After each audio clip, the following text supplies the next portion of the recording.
I'm not gonna You know what? Then we're done. We're done.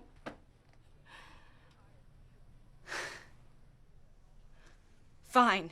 So you've watched this scene in every teen movie. A fight between two best friends. Maybe because she doesn't like how her best friend is changing. Just because you lost your virginity doesn't mean you can go around throwing your cat at everybody. Maybe he's mad for getting bailed on. You bailed on me. It's part of the coming of age process, and naturally it's part of all teen movies. It's really shitty to hear. I'm sorry. It's gonna happen. No, I'm sorry. It's not gonna happen. But when the time comes to film these arguments, they're shot the same way normal conversations are shot. Individual cameras on character A and character B that simply cuts back and forth as the characters talk. Conversations frequently suffer from this mundane style of filmmaking. But why do arguments have to suffer the same fate when they are literally a turning point in the story? Particularly in argument scenes, we don't get to see the person hearing the information.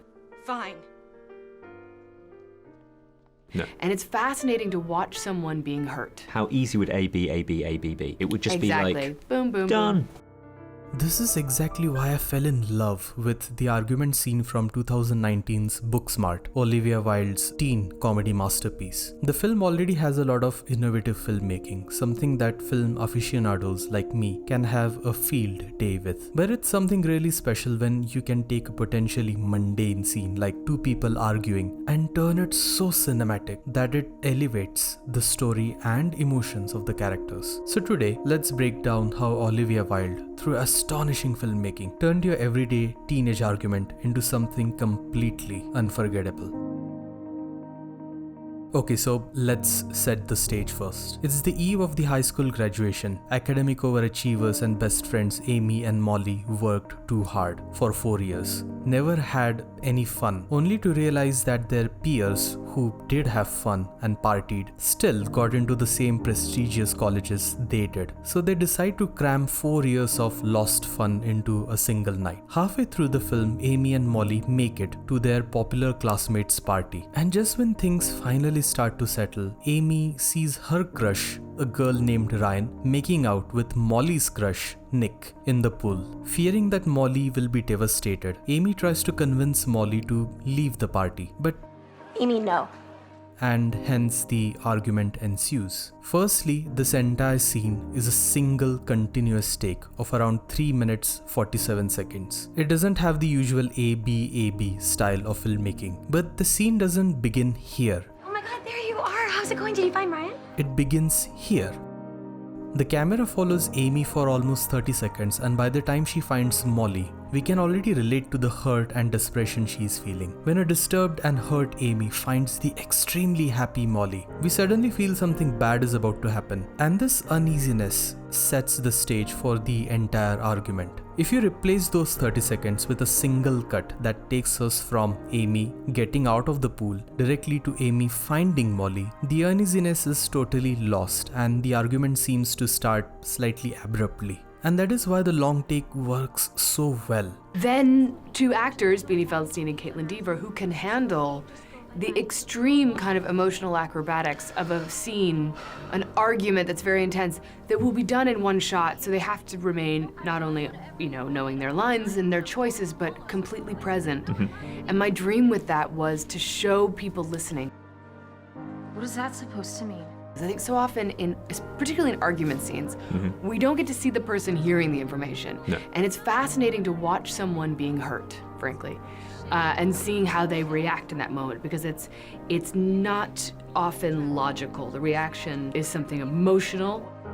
What does that even mean? And for two characters who are so cerebral, it was fascinating to me to see them reacting in a completely emotional way.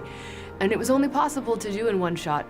Next, we come to the camera work. The initial striking detail is the shallow depth of field, an effect where the background is significantly out of focus than the foreground. The film wants to naturally keep focus on the argument, but it also wants to subtly suggest that this is a very public and thus a very humiliating argument. In the same background, you could make out high schoolers filming the argument, adding even more to the humiliation. Olivia Wilde said, "Throughout the development of the film, I thought we have to acknowledge that young people live in a world full of social media. Their adolescent experience is defined by it. I had the actors in the background turn the flash on their phones so we could bloom out the light to create that beautiful effect. It was another way to let the audience go on the journey with them in real time." In January? You've been lying to me since January? Yeah, because I knew if I told you, you'd bully me into staying.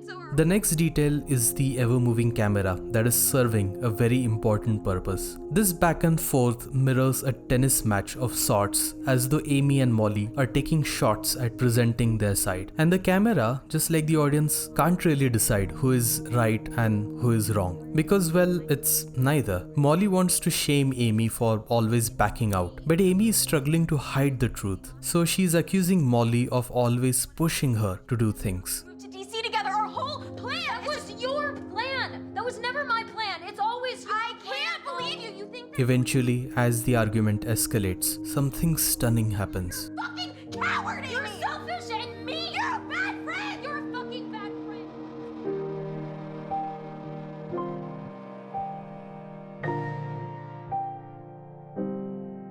The film cuts the sound of dialogue. At this point, it does not matter who is saying what. It doesn't matter who is right or who is wrong. They just want to say what they know will hurt the other person as much as it hurts them. No one can explain it better than Olivia Wilde herself. I did not know I was going to strip the sound until I was editing. I was watching it and I realized their performances were so good that at a certain point you don't need to hear what they are saying because the argument itself has completely spiraled out of control.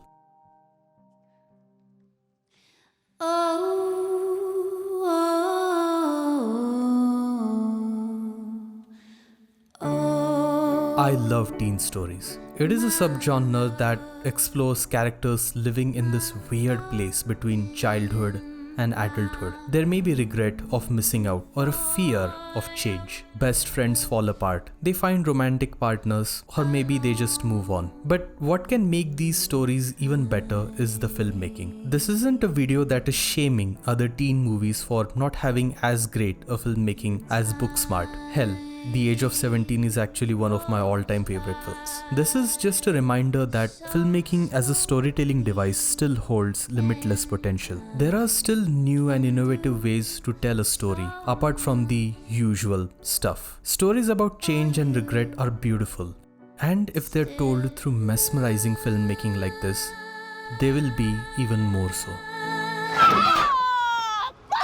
What the fuck is wrong with you? I was going through a thing. I was going through a whole fucking thing. What the fuck? I can be the last one on the plane. What's wrong with you? You want to get pancakes? Fuck yeah, I do. Fuck yeah.